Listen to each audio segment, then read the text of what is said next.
Et bonjour, bonjour tout le monde, bonjour à tous, bienvenue sur cette nouvelle chaîne. Voilà, moi aussi je me lance dans cet univers, dans l'inconnu un peu, mais j'apprendrai au fur et à mesure, c'est pas grave. Je m'appelle Carole, je vous souhaite la bienvenue dans mon humble demeure. Je vis dans le Tarn, voilà, bon, pas très loin de Toulouse, pas très loin d'Albi, pas très loin de Gaillac, par là. Et je suis une passionnée de loisirs créatifs. Donc mes thèmes à moi, ce seront le tricot, le crochet, amigurumi, la broderie traditionnelle, la broderie point de croix. Là, j'ai acheté un nouveau kit d'une nouvelle broderie, je vous en parlerai peut-être aujourd'hui. Le cartonnage, j'en ai fait aussi. Un petit peu de couture, mais c'est surtout des accessoires, pas de vêtements. À part des tabliers, des choses comme ça, des sacs. J'ai fait des sacs, j'ai fait beaucoup de choses. Bref, un petit peu de bricolage, mais surtout autour de l'univers du fil. J'ai un compte Instagram qui s'appelle Un point c'est fou. Et j'ai dû rajouter le 81 après, parce que j'étais pas la seule apparemment à avoir eu cette idée. C'est dommage. C'est mon ami en fait qui avait trouvé avec moi cette idée, parce que je voulais un nom qui regroupe, qui soit commun à tout ce que je fais. Donc le point, le point de broderie, le point de couture, le point en tricot, le point en crochet, enfin voilà quoi. Donc c'était un point c'est fou. Et puis j'ai rajouté le 81 parce que comme j'étais pas la seule, il a fallu que je me distingue. Et 81, c'est mon département, le Tarn. Voilà, je m'appelle Carole, je ne sais plus si je l'ai dit, j'ai la toute petite cinquantaine. Je suis belle maman de 3 enfants qui ont quitté le nid maintenant. Donc je me retrouve avec monsieur et puis c'est super, tout va bien, on travaille chacun de notre côté. Et maintenant on a une maison avec 2 chambres. Je vous le dis parce que ce sera important pour après, par rapport aux loisirs créatifs et par rapport à mon futur métier puisque je suis en reconversion. Aujourd'hui, je vais vous parler de ce que je porte déjà. Bon, vous l'avez peut-être reconnu si vous tricotez un peu, je suis pas assez grande. C'est le Maric ou Mariek, je sais pas comment on dit. Donc c'est Olong avec Anna qui a fait ce modèle. C'est mon premier jacquard. Je vous ai pas expliqué, mais le tricot, j'en fais depuis 3 ans, on va dire. Ça a commencé au moment du confinement. Je suis une fille d'une grande tricoteuse. Ma maman a tricoté toute sa vie. J'ai eu des vêtements de toutes sortes quand j'étais petite, et plus grandes et moins grandes. Et on a vraiment été gâtés. On a eu de tout, les robes en laine, des pulls, des sweats, des chaussettes, des gants, des bonnets, de tout, de tout. Et des couvertures aussi. Maman tricotait toute la journée. C'était sa passion, mais moi, ça ne m'intéressait pas. J'avais fait juste un petit gilet. Je vous la ferai voir un jour, ma petite veste violette, que je porte toujours d'ailleurs. Et puis mon envie était passée. J'en ai plus refait pendant 15 ans. Un peu moins de 15 ans. Et là, depuis 3 ans, ben, j'arrête pas. J'ai beaucoup de retard à rattraper. J'ai envie de me faire plein de choses. J'ai envie de tricoter. Alors, est-ce que c'est dû au passage de la cinquantaine? Je ne sais pas, mais voilà, j'ai beaucoup de choses à faire. Et donc, du coup, j'ai commencé par faire un pull tube, tout simple, que j'avais trouvé en vidéo sur, comment ça s'appelle, Line, le monde de Line. C'est vraiment très simple. Vous tricotez des rectangles, augmentation, diminution, hop, vous collez, enfin vous cousez. C'était mon premier pull. Très simple, très basique, mais ça m'a permis de me faire la main. Avec une laine pas chère. La laine, c'est pareil, j'achète un peu partout, je vous en parlerai aussi. Et puis ensuite, qu'est-ce que j'ai fait? Ben, j'ai fait une écharpe, j'ai fait bonnet, j'ai fait des gants, mais toujours avec des vidéos. Sur internet, on a la chance de trouver beaucoup de tutoriels. Et c'est vraiment comme ça que j'ai appris. Petit à petit, j'ai acheté un diagramme ou téléchargé des diagrammes gratuits. Et j'ai commencé à lire les diagrammes. C'est pas évident au début, hein. Et puis petit à petit, j'ai augmenté un peu les difficultés. Alors, J'ai fait un pull qui était beaucoup trop grand. Le problème, c'est que j'ai beaucoup de mal à trouver ma taille. Je ne sais pas si vous êtes comme moi, mais j'ai énormément de mal à trouver la bonne taille. Alors oui, vous avez les explications. On vous dit qu'il faut faire pour 110 de tour de poitrine, il faut qu'il y ait une aisance de 10 cm, vous prenez telle taille et tout. Mais je ne sais pas pourquoi, moi ça tombe jamais bien. Là en plus, le jacquard ça agrandit le tricot apparemment. Donc c'est vrai qu'il est un petit peu grand, surtout ici, au niveau du yoke, qu'on appelle le yoke. Moi j'appelle ça un col. Mais bon, je le porte très bien quand même. Hein. Je suis très contente de moi. Vous voyez, il est un peu grand quand même. Hein. Il a des plis dans le dos. Mais je suis très contente de moi. La lumière n'est pas très bonne. Je suis désolée, il ne fait pas très beau aujourd'hui, il pleut. Voilà, il est de la bonne longueur. J'aime bien les manches un petit peu longues. J'aime pas quand ça arrive ici, par exemple, ou juste là, j'aime pas. Donc je l'ai fait un peu plus long. Non, je suis très contente. Très contente. C'est mon premier jacquard. Il suffit de suivre le diagramme et puis voilà, on se lance avec des vidéos et puis je suis très contente. Je ne sais plus dans quelle laine je l'ai fait. Ça fait déjà un petit moment. Je vous le dirai plus tard. Donc, je vais vous parler de mes tricots au fur et à mesure où j'ai évolué. Donc ça, c'est mon premier jacquard. Après, j'ai fait le premier pull. Avant celui-là, le pull Trescao, qu'on ne présente plus parce que tout le monde le connaît, de Elong avec Anna. Donc, c'est Anna Dervoot en fait. C'est une petite Bretonne qui est partie s'installer en Angleterre, pour ceux qui ne la connaissent pas. Et donc, je crois qu'elle est à Exeter. Elle a une boutique là-bas et elle travaille en ligne, elle fait des salons, elle fait beaucoup de choses. Et elle a mis en gratuité le pull Trescao. Donc, ça m'a permis de tester une première designeuse, enfin, j'aime pas trop les termes anglais, mais créatrice, voilà. Ça m'a permis de tester une créatrice et de tester le tricot de haut en bas en circulaire. Parce que j'avais essayé de faire un pull, donc le pull de ligne, et puis un autre aussi dont j'ai oublié, que j'avais trouvé sur internet comme ça. Mais le problème, c'est les coutures. Et moi, les coutures qu'on fait ici aux manches et aux emmanchures, ben, elles n'étaient pas très jolies. Donc j'avais beau m'appliquer, j'étais pas contente de moi. Et puis j'ai essayé le tricot circulaire et j'ai trouvé ça génial. Plus de couture. Et alors ça a un autre avantage aussi, c'est que vous pouvez essayer le pull au fur et à mesure où vous le faites. Évidemment si vous le faites de haut en bas. J'ai pas encore testé l'essayage de pull en faisant de bas en haut. Mais ça doit pouvoir se faire aussi. Hein. Pour tester la largeur, oui, je pense qu'on peut. Et donc pour le Trescao de Anna Dervoot, j'ai trouvé une vidéo. Ça a été génial. Si vraiment vous êtes débutant, n'hésitez pas, allez sur le compte de Alice Gerfaux sur YouTube. Alice, elle a pris le temps de détailler ce pull. Je crois qu'elle a fait 8 vidéos, mais vraiment en détail. Le choix de la laine, le choix de la taille, l'échantillon, et toutes les techniques qui sont proposées dans le Trescao, le montage du col, les rangs raccourcis, tout. Elle vous les détaille et elle vous suit du début à la fin. C'est génial. Vous faites pause, hop, vous recommencez, vous y allez, vous revenez, vous faites pause et vous continuez. Et c'est génial. Et j'ai appris grâce à elle. Et mon pull, ben je l'ai pas ici avec moi, il est en bas. Je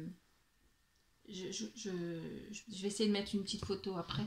Le problème de ce pull, c'est que la laine que j'avais choisie, elle est un peu rêche. C'était pas de la laine de qualité. Parce que quand on débute, forcément, on est toutes pareilles. On n'a pas envie d'acheter des laines qui coûtent 8, 10, 12 euros la pelote parce que voilà, on n'est pas encore assez expérimenté. Et du coup, j'ai acheté de la laine de commerce, soit dans des magasins qu'on appelle low cost un peu. Je ne sais pas si vous en avez par chez vous. Moi, j'ai marché aux affaires, par exemple. C'est des petites pelotes à 1,50 €, 70. Bon, vous pouvez vous faire la main. Ziman, évidemment. Le monde de Lynn, je l'avais fait avec le pull tube, avec la laine Ziman. Mais ça permet de se faire la main. Ça permet de tester, de, de régler sa tension à force de tricoter. Moi, je trouve que il faut tout faire. Faut passer partout. On va pas tout de suite acheter des pulls, des laines à 10 € la plotte et se lancer. Et voilà, ça fait un peu mal au cœur. Donc j'ai débuté avec des pelotes de moindre qualité. Et puis mon tricot a évolué un petit peu comme ça. Et le 13 KO, je vais le refaire là. Je l'ai commencé hier soir. Avec, pour la première fois, de la laine Angora. Enfin, de la laine mohair, pardon. Ça fait un moment que j'ai acheté la laine. Et puis, j'avais peur de me lancer, en fait. Parce que le problème de cette laine, c'est qu'on ne peut pas la détricoter. Ça l'abîme. Donc, du coup, j'avais 7 pelotes pour faire un... C'était un autre modèle. Et puis, finalement, j'ai changé d'avis. Je vais faire le 13 KO. Avec cette laine un peu plus duvet. Je vais vous parler de cette laine parce que dans le Tarn, je suis très contente. J'ai enfin trouvé une ferme d'élevage de chèvres Angora. Alors, elle habite à Cadalin. Cadalin, c'est dans le Tarn, à quelques kilomètres de Gaillac, entre Gaillac et Albi, si vous êtes de la région ou si vous êtes de passage. Donc, elle s'appelle Verlaine Mohair. Elle est adorable. Elle s'appelle Véronique. Et elle élève ses chèvres Angora. Elles sont adorables, ces chèvres. J'y suis allée encore hier pour racheter un complément de pelote. Et, et cette laine, voilà, elle est... Mais c'est impressionnant. On se dit, mais je vais jamais y arriver. J'ai peur, la tension, le côté fragile, le côté... Et puis je me lance et puis on verra bien. Hein. Au pire, s'il est trop petit ou trop grand, eh ben, je l'offrirai à quelqu'un d'autre. Ça me fera de la peine, mais... Mon problème, c'est souvent ça, c'est que les pulls sont jamais à la bonne taille. D'où les tribulations d'une tricoteuse. Bon, on va plus dire débutante, mais on va dire intermédiaire ou semi-débutante ou intermédiaire. Je ne sais pas trop où me situer. Mais là, j'ai acheté cette laine. Donc, elle fait partie d'un réseau qui s'appelle les mohair des chèvres de France. Ouais, je ne veux pas que je vous dise de bêtises. Et du coup, c'est un label de qualité. Je regarde sur mon téléphone vite fait. Laine mohair de France. En fait, elle élève donc ses chèvres. Elle a quelqu'un qui vient les tondre. Elle envoie le tout à une coopérative, si j'ai bien compris. Je ne voudrais pas dire de bêtises. Et voilà, laine mohair de France.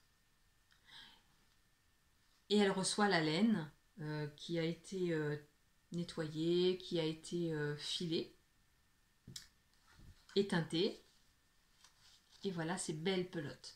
C'est des pelotes de 50 grammes, ça fait 100 mètres. Donc il faut la tricoter soit entre 4 et 5, mais après on peut changer la taille d'aiguille suivant le travail.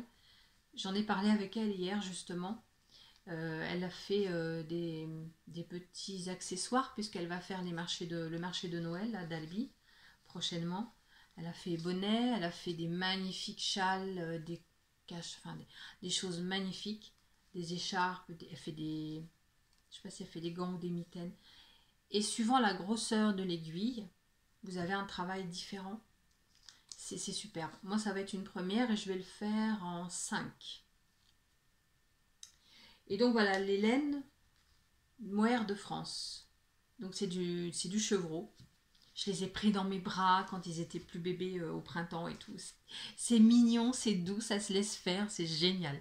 Et là, j'espère qu'elle va avoir plein de petits bébés au début d'année prochaine. Normalement, elle devrait en avoir. C'est très sympa. J'ai passé un bon moment avec elle à discuter. C'est une passionnée. Elle est installée depuis pas très longtemps et c'est vraiment une passionnée. J'aime beaucoup discuter avec elle, j'aime beaucoup y aller. Ça fait 2 fois que j'y vais. Et vous voyez vraiment son installation. Elle reçoit des groupes aussi. Elle reçoit... alors elle a des horaires parce qu'il faut bien sûr, il y a des horaires à respecter hein, parce elle a beaucoup de travail en amont. Puis elle n'a pas que des chèvres aussi, donc elle a beaucoup de travail. Mais ces pelotes, j'ai vu des couleurs quand elle m'a ouvert sa mallette. Ah mais au printemps je vais y retourner, c'est sûr. J'ai vu un... Je sais pas comment c'est cette couleur. C'est un rose poudré, on va dire. Mais de toute beauté. Elle a toutes les couleurs. Elle a des oranges, des bleus, des verts. C'est magnifique. Du violet. Et moi j'ai choisi un blanc. Alors il est blanc, enfin il est écru. Là on voit pas trop, mais il est écru. Mais regardez, je sais pas si on va pas le voir là. C'est trop joli. C'est trop doux. Ah, si on le voit un peu là. Et donc je me lance. Alors j'ai commencé par monter les mailles hier soir et j'ai fait les 3 premiers rangs. On commence par le col, bien sûr. C'est très agréable au toucher. Le souci que j'avais, pourquoi j'ai hésité aussi, c'est que j'ai vu sur internet des personnes que je suis sur Instagram ou YouTube. Elles mélangent souvent un brin de mohair avec une autre laine. Ou alors elles mettent 2 brins de mohair. On verra après, hein, mais pour l'instant, j'en ai parlé avec Véronique hier dans son exploitation et je vais faire avec un brin. J'avais peur que ça soit transparent, j'avais peur que ça se détende. Mais non, apparemment, ça tient très bien. Et puis, il ne faut pas faire trop serré non plus, parce que sinon, le poil ne prendra pas sa place pour avoir ce côté dufteux. Il fait vraiment pas beau aujourd'hui. Un temps à tricoter. Voilà, donc, oui, je me suis amusée à mettre des... J'aime bien détourner les objets. Ah, sauf que j'arrive plus à les enlever. Ah si. Ça, c'est une perle. C'est une perle que j'ai trouvée chez Action. Un petit paquet pas cher. Et en fait, voilà, vous mettez au bout des aiguilles. Ça permet de ne pas perdre les aiguilles. Et voilà, donc je l'ai commencé. Et je vais bien voir ce que ça donne. J'espère que ça va aller au niveau de la taille surtout. Je vous en parlerai au fur et à mesure où il va monter. Parce que là, il faut vraiment que je le monte. Il est très simple, hein, le pull. Est-ce que j'ai le patron? Oui, j'ai le patron là. Bon, je peux vous le montrer parce qu'il est gratuit. C'est du jersey, hein, c'est tout simple. C'est du jersey. Comme je l'ai déjà fait une fois, il y a pas mal de gribouillis. Donc voilà, il a 2 raglans. Il est vraiment très simple. Ouais, j'ai fait une pause parce que je suis allée le chercher finalement. Il est vraiment très simple parce que c'est du jersey. Mais par contre, les côtes aux manches et en bas du corps, c'est du point mousse. C'est pas des côtes de 2, 1, 1, etc. Voilà, donc ça c'était ma première version. On voit pas très bien. La laine s'abîme. Elle a plein de gouloches. C'est vraiment pas bien la luminosité. Voilà, donc là, vous avez la manche. Oh, on voit rien du tout. Je suis désolée. Hein. Ah, voilà, comme ça peut-être. Donc il s'est élargi en plus. Mais bon, il est fait pour être porté sur une robe ou avec un pantalon haut, en taille haute. Voilà, cropped comme on dit, mais court, court. Je vais éviter d'employer des mots anglais parce que ça m'agace. Donc à chaque fois, je vais essayer de traduire. Voilà, donc vous avez les raglans. Je me suis trompée à 2 endroits, de chaque côté en plus, c'est marrant. Donc là, je vais faire attention de ne pas me tromper. Et le fait d'en avoir déjà fait un, c'est bien parce que ça me fait un brouillon. Et maintenant, je vais faire attention. Voilà, donc je vous tiendrai au courant au fur et à mesure de l'avancée de cette laine, qui moi ne me gêne pas du tout. Parce qu'il y en a beaucoup qui sont intolérants. Moi, ça ne me gêne pas du tout. Mais pas du tout. Et ça ne sera pas le dernier. Après, j'essaierai de combiner aussi avec une autre laine pour avoir un autre rendu. Et j'essaierai aussi avec 2 brins. Mais j'ai vu des couleurs magnifiques. J'espère qu'il sera bon, qu'il sera réussi, qu'il sera... J'espère vraiment. Hein. Après, si vous êtes dans la région, n'hésitez pas à aller voir Véronique. Vous l'appelez avant. Et bon là, elle va arrêter les visites, hein, puisque fin novembre, elle va arrêter. Comme je vous ai dit, elle va faire le marché de Noël. C'est comme ça que je l'ai découverte en allant au marché de Noël dans une des cabanes.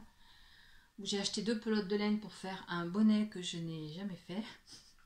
Parce que j'avais peur de me lancer. Ben, voilà, 2 pelotes comme ça. Alors c'est prune. Moi j'appelle ça prune. C'est toujours pareil, mohair des chèvres de France. Mohair de chevreau, pur mohair de chevreau. C'est prune en fait. On voit pas trop. Oh là là, quelle lumière terrible on a. Bon, c'est pas grave, c'est prune.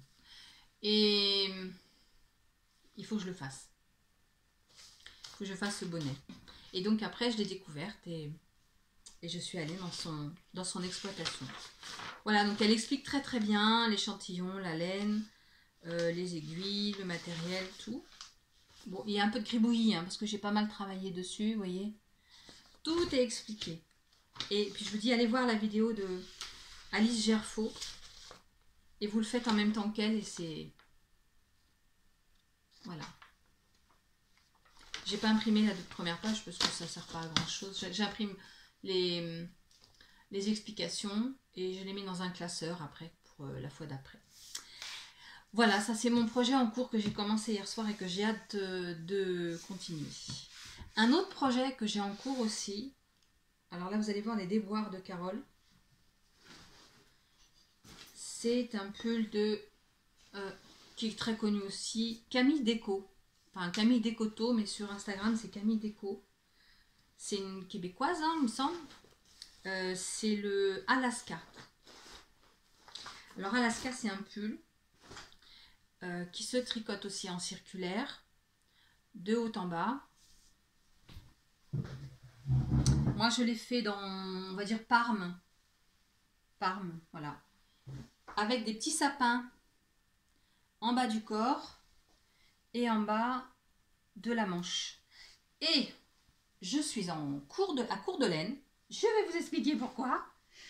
Voilà, les tribulations de Carole. Je l'ai fait avec de la laine de... Je l'ai fait en Ulysse de Dererum Natura. C'est une laine mérinos. 100% laine. Moi j'ai pris le coloris bruyère pour cette partie là et blanc, c'est sel, il me semble, pour les sapins. J'ai craqué sur les sapins en fait. Je voulais pas faire cette couleur là au départ, je voulais le faire vraiment vert et blanc pour copier un peu en fait sur quelqu'un que je suis sur Instagram, mais je me suis dit c'est un peu bête de faire pareil. Après tout j'aurais dû parce que on n'habite pas côte à côte, on se connaît pas, mais peut-être qu'un jour je le referai en vert sapin parce que c'est vraiment l'idéal. Ce qu'il faut surtout choisir, c'est vraiment 2 couleurs contrastantes, parce que sinon vous voyez pas les sapins. Il a besoin d'être lavé, d'être bloqué, peut-être pas, mais moi je bloque pas les ouvrages, mais d'être voilà, mis en place. Et alors pourquoi il me manque de la laine? Parce qu'encore une fois, Carole, elle n'a pas choisi la bonne taille. Donc j'ai commencé, j'ai mesuré mon tour de poitrine, qui est quand même là, quoi. On n'y peut rien. Et puis j'ai rajouté quelques centimètres, mais pas assez. Je l'ai tricoté jusqu'en bas du corps, j'ai rabattu les mailles, il me restait les manches à faire. Je l'enfile. Mon Dieu, quelle catastrophe. Je vais essayer de vous le mettre. Je ne sais pas si je vais y arriver, ça, mais... Oh, allez voir sur mon Instagram, vous allez voir. Vous allez vous marrer. J'ai fait la photo, en fait, très moulant. J'étais pas à l'aise dedans du tout. Le jacquard à défaire, la laine à défaire et tout. J'ai dit, bon, c'est pas grave. Je suis pas pressée par le temps. C'est un loisir. Et c'est une laine que je peux défaire. Donc, je l'ai détricotée. Et ce que j'ai fait, je l'ai détricoté pas entièrement. Alors peut-être qu'une tricoteuse expérimentée va dire « Oh là là, qu'est-ce qu'elle a fait ?» C'est pas comme ça qu'on fait, mais bon, moi c'est comme ça que j'ai fait. Hein. J'ai détricoté jusqu'au niveau de la séparation des manches. Voilà, ici. J'avais fait tout ça quand même. Hein. Avant, je détestais détricoter. Puis maintenant, je le fais. Donc, parce que j'ai une autre vision en fait. Donc, j'ai détricoté et j'ai rajouté les mailles qui me manquaient pour la taille au-dessus. Je crois que c'est une dizaine de mailles, 10-12 mailles. Et bien, ça fait la différence. Parce que finalement, celui-là, il me va bien mieux. Sauf que je finis mon corps, je rabats, je fais une manche. Et la deuxième, eh ben, je reste bloquée. Bah oui, Carole. T'as changé de taille, forcément, bah t'as pas le nombre de laine qu'il faut. Voilà. Donc, pour trouver le même bain, je l'attends là, je devrais la recevoir ces jours-ci. Sur internet, j'ai trouvé, alors c'est en Belgique, une boutique qui vendait, il restait 2 plots de laine, parce qu'elle est en réassort chez Dererom Natura, donc ils sont en train de la refabriquer. Elle est en attente. Du coup, je l'ai trouvée dans une boutique belge, avec le même coloris. Je croise les doigts pour que ça soit vraiment le même. Enfin, que ça corresponde. Hein.